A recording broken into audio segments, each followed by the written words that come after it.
A few months ago we were talking about taking a great American touring story. We both love the blues, we both love good food, and we both love roads. So our plan was to go from Memphis and follow Highway 61 down through the Mississippi Delta where the blues were born. And I thought New Orleans was a great place to wrap the trip. We just thought it was a really rich place to head down the river and disperse back into the world, which is what happens at the end of the Mississippi River.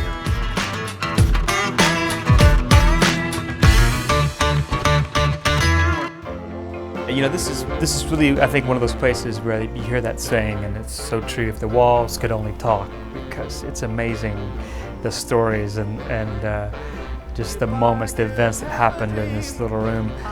You know, the $1 Million Quartet, of course, maybe being one of the most significant events, where you had Johnny Cash was just here picking up his paycheck.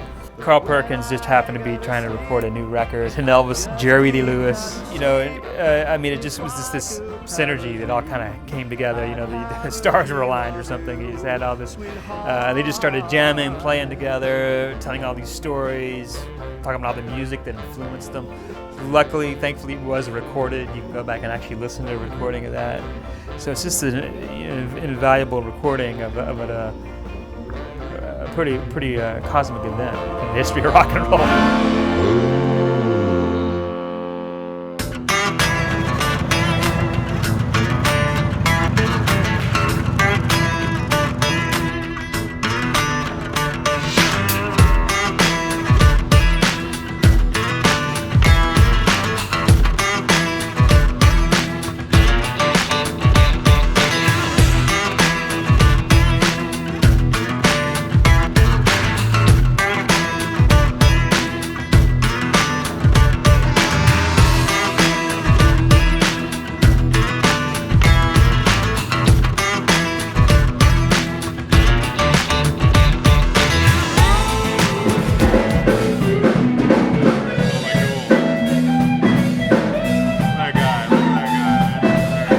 Monday night, you know, we went into a place with a local guy we know, Leo Goff, who's a bass player, like a bass player of quite note, being on, you know, record albums and stuff, and also happens to be a great engine builder. And we mosey into this bar and heard like amazing live music and had a great smoked pork shoulder meal, and my first experience seeing that Memphis scene and all the people and all the lights.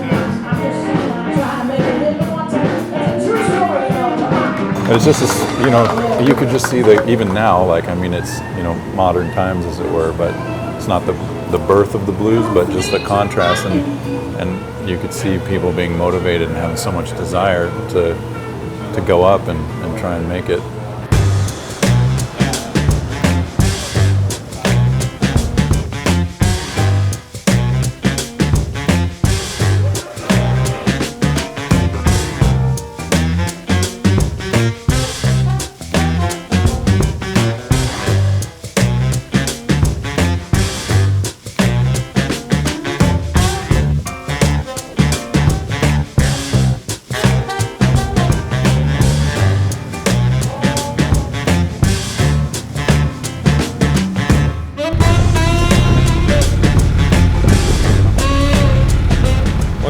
Occurs to me about those Sun artists is they were playing rock and roll, really, this brand new intersection of blues and country music and rhythm and blues all kind of wrapped into one. But you know, Elvis was not normal in his class. He kind of dressed like a star even when he was in high school.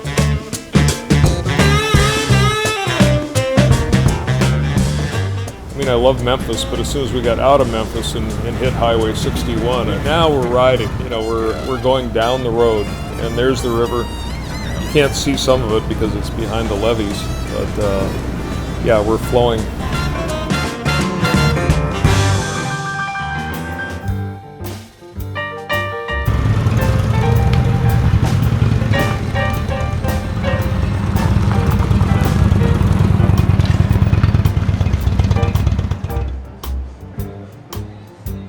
I've got okra, fried okra, it's true, but I've also got greens, collard greens, and I've got the catfish too, which is really good. Collard greens is the new kale. Yeah, it is. Well, we had pulled pork last night. We had ribs the night before, so. There you go. Try that. Put them to shame.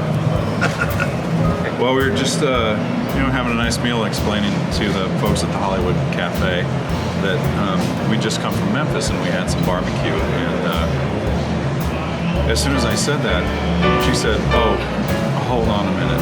I'm gonna get you something." And she whisked away to the kitchen and came back with ribs.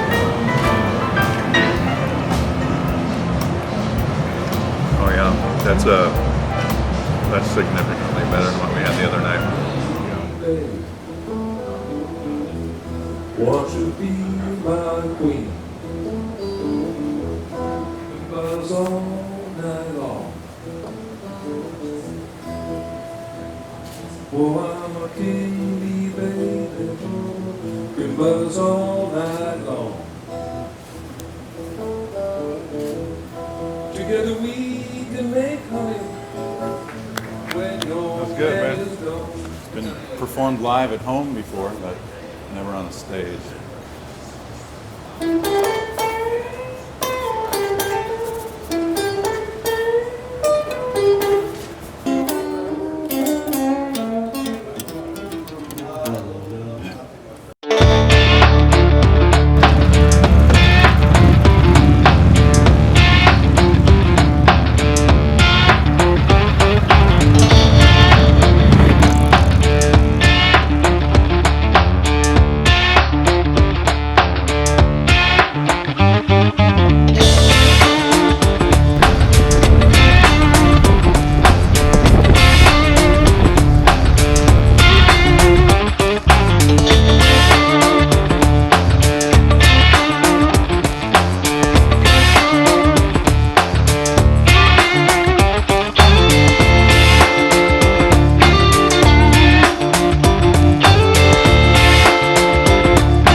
I'm really in my favorite part of the country right now for traveling. This is not an area of winding roads and mountains and motorcycle roads, but if you're just traveling and stopping and getting off and doing something and looking around, in very short distances you can go from one place to the other and find something that's really fascinating or historical. So for some reason I just keep gravitating back here over and over again. It's just such a rich mixture of cultures, and interesting people and music and food. The area we're in right now in some ways really is the most American of all places. So many threads of culture.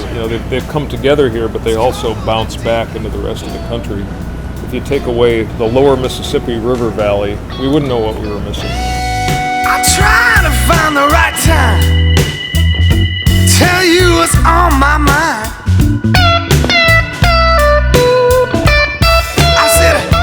Okay, well, we're here at the Crossroads, Mark. It's not the Crossroads, maybe, but it's a crossroads.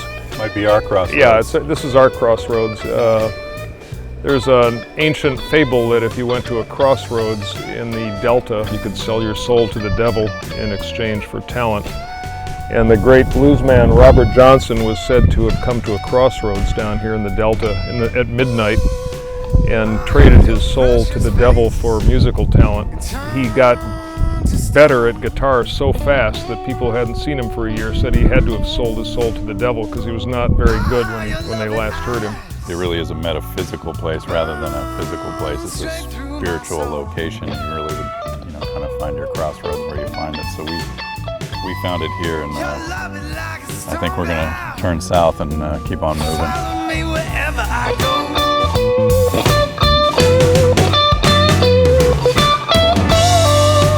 Ain't no rhyme or reason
Yeah, when we got into town, we rolled into New Orleans. I'd never been there, and it's sort of what I expected. Really narrow streets, tall buildings, everything coming from every direction, police on every corner, a lot of chaos, you know, like interesting to ride in, maybe not a rider city, a good place to ride to, park, and then relax.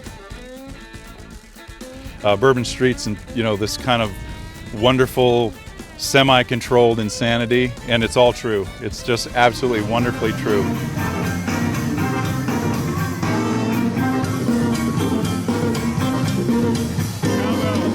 We stayed at a really historic hotel called the Monteleone, and you know, it's a writer's hotel. Faulkner and many other famous writers stayed there, and that was, we thought, a great terminus for the trip.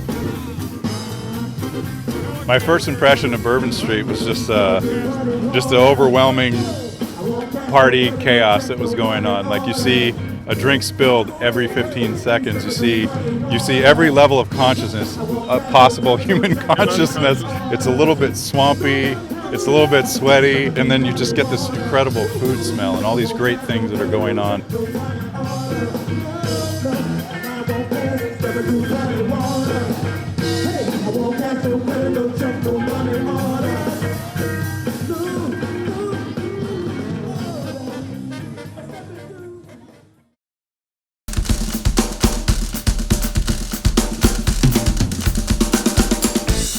The cool thing was, we got up really early this morning and we took a tour through the city. We got to ride on Bourbon Street.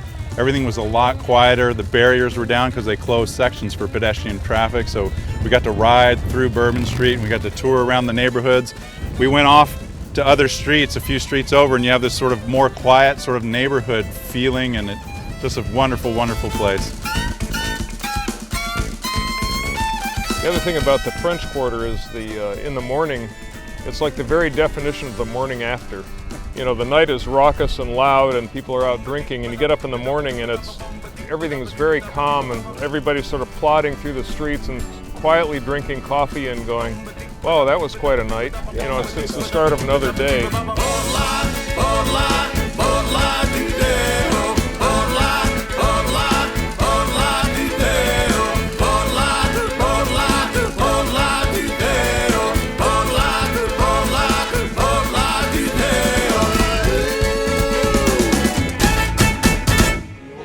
Man, I don't know what to get here. There's so many, like, you're in New Orleans, you feel like every meal should be a massive Cajun attack of like jambalaya and rice and andouille sausage. Let's see, what do we got here? We've got blackened redfish. I came for the oyster platter, but I think I'm going to save that for evening and eat something lighter. Yeah, I think I might keep it simple. There's a lot of really cool stuff. Red beans and rice, and Taste of the Bayou's like a crawfish etouffee and Cajun jambalaya, but muffaletta's the way. Like, I haven't really I've had muffaletta before, but I've never had it in New Orleans, so It's Mark's favorite. that's where I'm going. Muffaletta, maybe it'll be lighter than something I'm gonna have for dinner, who knows, but gotta try it. Taste of the Bayou, that's what I'm having. Chicken andouille gumbo, crawfish etouffee, red beans, and Cajun jambalaya. That's it. It's a really great slice of humanity, like a really interesting place where like a lot of barriers come down. Every street has a slightly different vibe, but they're all quite beautiful and charming. Hotels are relatively small. It's just a friendly place to be for me.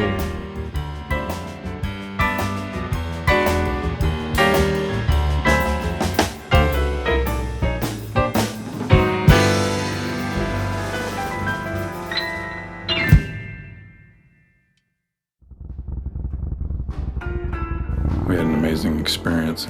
Great music and food in Memphis. We turned the front wheel south and headed into the Mississippi Delta. Whiskey on the porch at midnight in Clarksdale. Thunder clapping in the sky. Lightning flashing overhead. And then we headed on to New Orleans. New Orleans is so chaotic and so overwhelming. Your senses become kind of distrusting of all the noise. You know, our last night of the trip, we're walking along the street and we hear this sound, this blues guitar, this slide guitar. And the sound breaks through that distrust of the noise, and it comes to you, and it drew us to this guy. He's using an ignition plug socket to play slide guitar on the street. And there we were in New Orleans. And what we realized after this trip was we left in search of the blues, but you don't find the blues finds you.